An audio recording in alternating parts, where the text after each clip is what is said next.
नमस्कार विद्यार्थी मित्रांनो, जनरल नॉलेज इन मराठीच्या या व्हिडिओमध्ये तुमचे स्वागत आहे. मित्रांनो, मी भारताचे सामान्य ज्ञान या सिरीजमध्ये अजूनपर्यंत 7 व्हिडिओज अपलोड केलेले आहेत. त्या व्हिडिओ जर का तुम्ही अजूनपर्यंत पाहिल्या नसतील, तर त्या व्हिडिओ देखील नक्की बघा. भारताचे सामान्य ज्ञान सिरीजची लिंक मी डिस्क्रिप्शन बॉक्समध्ये दिलेली आहे. तसेच आमच्या चॅनलवर नवीन असाल तर चॅनलला सबस्क्राईब करून बेल आयकॉनवर क्लिक करा, जेणेकरून तुम्हाला नवीन व्हिडिओजचे अपडेट सर्वप्रथम भेटून जातील. मागच्या व्हिडिओमध्ये तुमच्यासाठी प्रश्न असा होता की खालीलपैकी 7 बेटांचे शहर म्हणून कोणाला ओळखले जाते? पर्याय होते मुंबई, चेन्नई, कोची की कोलकाता. तर विद्यार्थी मित्रांनो, या प्रश्नाचे उत्तर होते मुंबई.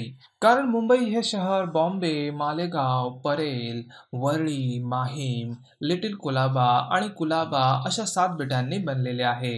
म्हणून मुंबई या शहराला 7 बेटांचे शहर म्हणून ओळखले जाते. तर चला मग आजच्या प्रश्नांना सुरुवात करूया. सगळ्यात पहिला प्रश्न आहे की झारखंड राज्याची राजधानी कोणती आहे? मित्रांनो, पर्याय दिलेले आहेत रांची, बिलासपूर, रायपूर की डेहराडून. तर विद्यार्थी मित्रांनो, या प्रश्नाचे उत्तर आहे ऑप्शन ए रांची. रांची ही झारखंड राज्याची राजधानी आहे. झारखंड या राज्याचा उल्लेख झालेला आहे, त्यामुळे थोडेफार झारखंड या राज्याबद्दल जाणून घेऊया. मित्रांनो, झारखंड या राज्याची स्थापना 15 नोव्हेंबर 2000 साली झाली होती. झारखंड राज्याचे मुख्यमंत्री हेमंत सोरेन आणि राज्यपाल द्रौपदी मुर्मू आहेत. पुढचा प्रश्न आहे की तुजू पास भारताला कोणत्या देशाशी जोडतो? पर्याय दिलेले आहेत नेपाळ, चीन, म्यानमार की भूतान. तर विद्यार्थी मित्रांनो, या प्रश्नाचे उत्तर आहे ऑप्शन सी म्यानमार. तुजू पास हे मणिपूर राज्याच्या दक्षिण पूर्व भागात आहे, जे भारताला म्यानमार देशाशी जोडतो. तिसरा महत्त्वाचा प्रश्न आहे की जगाच्या एकूण भूभागापैकी किती टक्के क्षेत्र भारताने व्यापलेले आहे?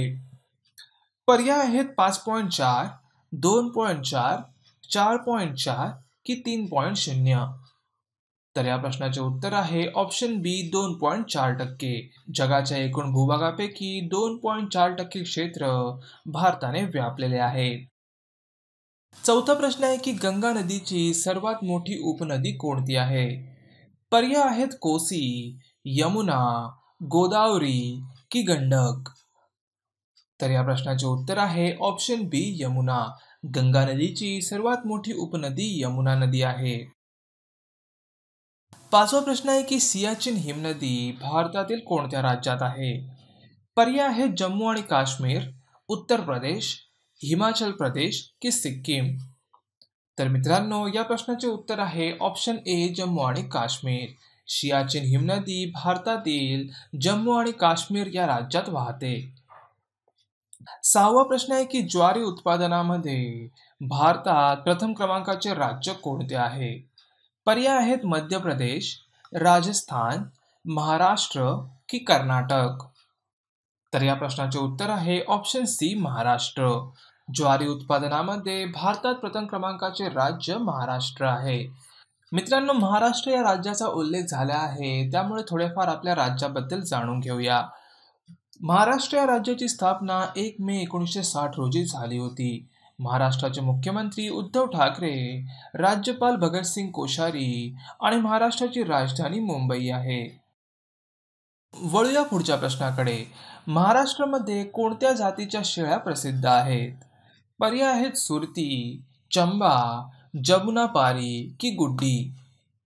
तर या प्रश्नाचे उत्तर आहे ऑप्शन ए सुरती. महाराष्ट्रामध्ये सुरती जातीच्या शेळ्या प्रसिद्ध आहेत.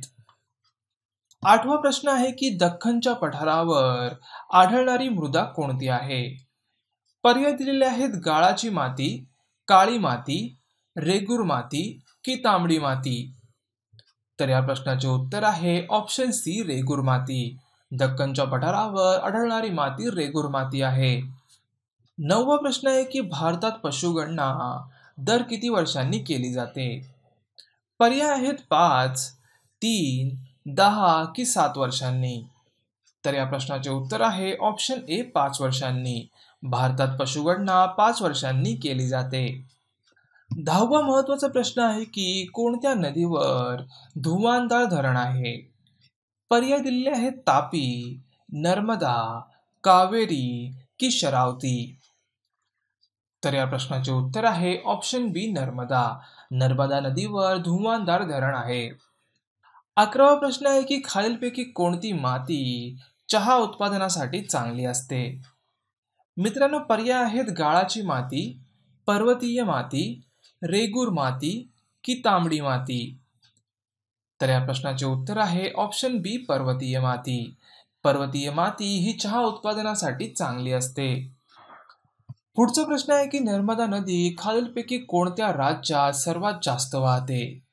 पर्याय आहेत उत्तराखंड, झारखंड, मध्य प्रदेश की महाराष्ट्र. तर विद्यार्थी मित्रांनो, या प्रश्नाचे उत्तर आहे ऑप्शन सी मध्य प्रदेश. नर्मदा नदी ही मध्य प्रदेश राज्यात सर्वात जास्त वाहते. मित्रांनो, मध्य प्रदेश या राज्याचा उल्लेख झाला आहे, त्यामुळे थोडेफार मध्य प्रदेश या राज्याबद्दल जाणून घेऊया. मित्रांनो, मध्य प्रदेश या राज्याची स्थापना 1956 साली झाली होती. मध्य प्रदेशचे मुख्यमंत्री शिवराज सिंग चौहान आणि राज्यपाल आनंदीबेन पटेल आहेत.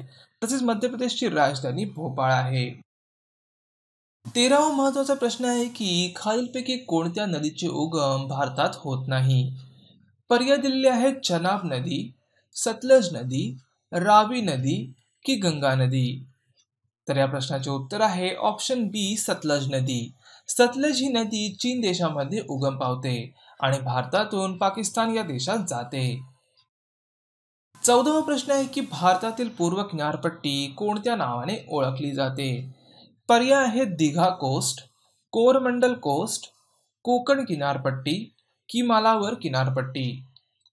तर या प्रश्नाचे उत्तर आहे ऑप्शन बी कोरोमंडल कोस्ट. भारताची पूर्व किनारपट्टी कोरोमंडल कोस्ट या नावाने ओळखली जाते. 15वा शेवटचा प्रश्न आहे की केरळमधील सबरीमाला मंदिर कोणाला समर्पित आहे? पर्याय आहेत कोटिलिंगेश्वर, मुथप्पन, अय्यप्पन की अय्यर. तर विद्यार्थी मित्रांनो, या प्रश्नाचे उत्तर आहे ऑप्शन सी अय्यप्पन. केरळमधील सबरीमाला मंदिर अय्यप्पन या देवाला समर्पित आहे.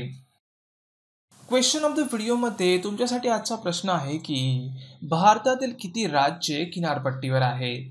पर्याय आहेत 7, 9, 8 की 10. तुम्हाला जर का या प्रश्नाचे उत्तर माहिती असेल तर खाली कमेंट बॉक्समध्ये नक्की सांगा.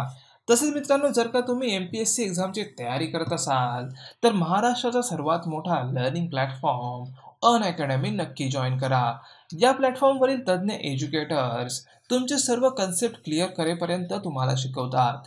या प्लॅटफॉर्मवर 21 फेब्रुवारीपर्यंत यशाची महाकिल्ली महास्पर्धा देखील रोज संध्याकाळी 6 वाजता कंडक्ट केली जाते, जी की राज्यसेवेसाठी सर्वात मोठी टेस्ट सिरीज आहे. या टेस्ट सिरीजमध्ये आगामी राज्यसेवा पूर्व परीक्षेसाठी GS आणि CSAT विषयांवर आधारित दैनंदिन सराव चाचण्या घेण्यात येणार आहेत. त्यामुळे डिस्क्रिप्शन बॉक्समध्ये दिलेल्या लिंकवर क्लिक करा आणि प्लेस्टोरवर जाऊन अनअकॅडमी ॲप डाउनलोड करा आणि कोणताही कोर्स विकत घेताना GKM10 हा कोड अप्लाय करा, जेणेकरून त्या कोर्सवर तुम्हाला 10% सूट भेटेल. तसेच तुम्ही अजूनपर्यंत आमचा टेलिग्राम चॅनल जॉईन केला नसेल तर अशाच महत्त्वपूर्ण माहितीसाठी आमचा टेलिग्राम चॅनल देखील नक्की जॉईन करा. तर मग भेटूया जनरल नॉलेज इन मराठीच्या पुढील व्हिडिओमध्ये. आमचा हा व्हिडिओ बघितल्याबद्दल धन्यवाद.